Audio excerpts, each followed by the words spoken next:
Hello viewers, welcome to savings plans 2023. இந்த வீடியோவில் நம்ம போஸ்ட் ஆஃபீஸில் வழங்கக்கூடிய சேவிங்ஸ் அக்கௌண்ட்டை எப்படி ஓப்பன் பண்ணுறது, இதனோட ஃபீச்சர்ஸ் அண்ட் பெனிஃபிட்ஸ் என்ன, பேங்க்குக்கும் போஸ்ட் ஆஃபீஸுக்கும் கம்பேர் பண்ணும்போது அடிஷ்னலாக என்னென்ன பெனிஃபிட்ஸ் போஸ்ட் ஆஃபீஸில் இருக்குது அப்படின்றத பற்றி டீட்டெயிலாக நம்ம இந்த வீடியோவில் பார்க்கலாம். ஸோ இது வரைக்கும் நீங்கள் நம்ம சேனலை சப்ஸ்கிரைப் பண்ணாமல் வீடியோ பார்த்துட்ருக்கீங்க அப்படின்னாக்க மறக்காமல் சப்ஸ்கிரைப் பண்ணி வச்சுக்கோங்க. ஸோ வாங்க வீடியோக்குள்ளே போகலாம். ஃபஸ்ட்டு சேவிங்ஸ் அக்கௌண்ட் அப்படின்னா என்ன?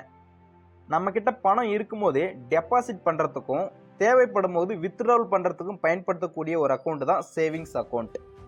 ஸோ இந்த சேவிங்ஸ் அக்கௌண்ட்டை போஸ்ட் ஆஃபீஸில் யாரெல்லாம் ஓப்பன் பண்ண முடியும் அப்படின்னு பார்த்தீங்கன்னா, சிங்கிளாகவும் ஓப்பன் பண்ணிக்கலாம், ஜாயிண்ட் அக்கௌண்ட்டும் ஓப்பன் பண்ணிக்கலாம்.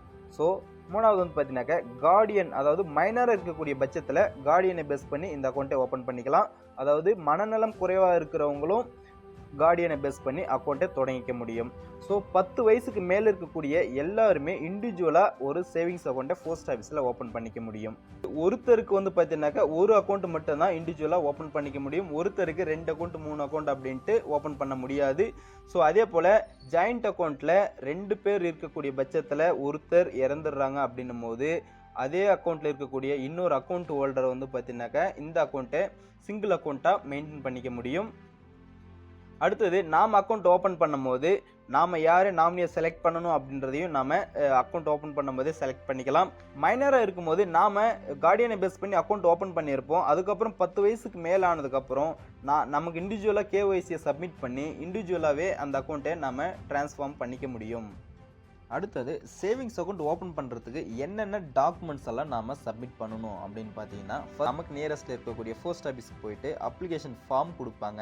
அந்த ஃபார்மில் name, mobile number, Aadhaar number, so some ID proofs details எல்லாமே கேட்கும். அதெல்லாம் சப்மிட் பண்ணணும். ஃபைனலாக ஃபோட்டோஸ் ஒட்டி நாம் அந்த அப்ளிகேஷனை பேங்க்கில் சப்மிட் பண்ணணும். ஐடி ப்ரூஃப் அப்படின்னு பார்க்கும்போது Aadhaar card, passport, ration card, voter ID, driving licence, இதில் ஏதாச்சும் ஒரு ஜெராக்ஸை நம்ம போஸ்ட் ஆஃபீஸில் கொடுத்துட்டு இந்த அக்கௌண்ட்டை ஓப்பன் பண்ணிக்கலாம். அட்ரஸ் ப்ரூஃப் அப்படின்னு பார்க்கும்போது ஆதார், பாஸ்போர்ட்டு, அதர் பேங்க்கோட பாஸ்புக்கும் நம்ம சப்மிட் பண்ணலாம். ரேஷன் கார்டு கொடுக்கலாம், இபி பில், இதில் ஏதாச்சும் ஒரு ஜெராக்ஸை நாம் பேங்க்கில் சப்மிட் பண்ணி இந்த சேவிங்ஸ் அக்கௌண்ட்டை நாம் ஓப்பன் பண்ணிக்க முடியும். அடுத்ததாக நம்ம பார்க்கக்கூடியது டெபாசிட் அண்ட் வித்ட்ராவல். டெபாசிட் அப்படின்னு பார்க்கும்போது நாம் மினிமம் வந்து பார்த்தீங்கன்னாக்கா 500 rupees நம்ம மினிமம் டெபாசிட் பண்ணுற மாதிரி இருக்கும். மினிமம் வித்ட்ராவல் அப்படின்னு பார்க்கும்போதும் நமக்கு 50 ரூபாய் வரைக்கும் மினிமம் வித்ட்ராவலை நம்ம பண்ணிக்க முடியும். ஸோ மேக்ஸிமம் டெபாசிட் அப்படின்றது வந்து பார்த்தீங்கன்னா எந்த ஒரு லிமிட்டும் கொடுக்கல. மேக்ஸிமம் இந்த சேவிங்ஸ் அக்கௌண்ட்டில் எவ்வளோ வேணாலும் டெபாசிட் பண்ணிக்கலாம். அடுத்தது 500 ரூபாய் வரைக்கும் நாம் மினிமம் பேலன்ஸ் அதாவது கம்பல்சரி நம்ம மெயின்டைன் பண்ணுற மாதிரி இருக்கும். அது மட்டும் இல்லாமல் ஒரு ஃபினான்சியல் இயரில் நாம் கண்டினியூஸாக மினிமம் பேலன்ஸை மெயின்டைன் பண்ணாமல் இருக்கோம் அப்படின்னாக்க ஒரு ஃபினான்சியல் இயரில் நமக்கு 50 ரூபாய் வரைக்கும் சார்ஜஸாக நமக்கு டிடக்ட் பண்ணுவாங்க. ஸோ போஸ்ட் ஆஃபீஸில் வழங்கக்கூடிய சேவிங்ஸ் அக்கௌண்ட்டுக்கு 4% ரேட் ஆஃப் இன்ட்ரெஸ்ட் இப்போது கரண்ட்டில் வழங்கிட்டு இருக்காங்க. ஸோ பேங்க்கில் எல்லாத்துலேயுமே 2.5%லேருந்து 3.5% வரைக்கும் தான் சேவிங்ஸ் அக்கௌண்ட்டுக்கு ரேட் ஆஃப் இன்ட்ரெஸ்ட் கொடுத்துட்ருக்காங்க. ஸோ அந்த பட்சத்தில் போஸ்ட் ஆஃபீஸில் வந்து பார்த்தீங்கன்னாக்கா 4% வரைக்கும் இப்போது ரேட் ஆஃப் இன்ட்ரெஸ்ட் வழங்கிட்டு இருக்காங்க. ஸோ நமக்கு இப்போது ஒவ்வொரு மாதமும் நாம் எவ்வளோ மெயின்டைன் பண்ணுறோம் அப்படின்றது மந்த் எண்டு நமக்கு கால்குலேட் பண்ணி ஒவ்வொரு ஃபினான்சியல் இயர்லேயும் அந்த இயர் எண்டில் நமக்கு இன்ட்ரெஸ்ட் வந்து பார்த்தீங்கன்னாக்கா கிரெடிட் கொடுத்துருவாங்க.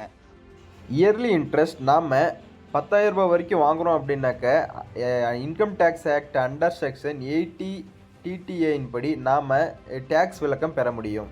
சேவிங்ஸ் அக்கௌண்ட்டை ஓப்பன் பண்ணுறதுனால நம்ம அடிஷ்னல் ஃபெசிலிட்டிஸ் அப்படின்னு பார்த்தீங்கன்னாக்க செக் புக் வாங்கிக்க முடியும், ஏடிஎம் கார்டு வாங்கிக்க முடியும், அதாவது இ பேங்கிங் அண்ட் மொபைல் பேங்கிங்கை பயன்படுத்திக்க முடியும், ஆதார் சீயிலும் நம்ம பயன்படுத்திக்கலாம்.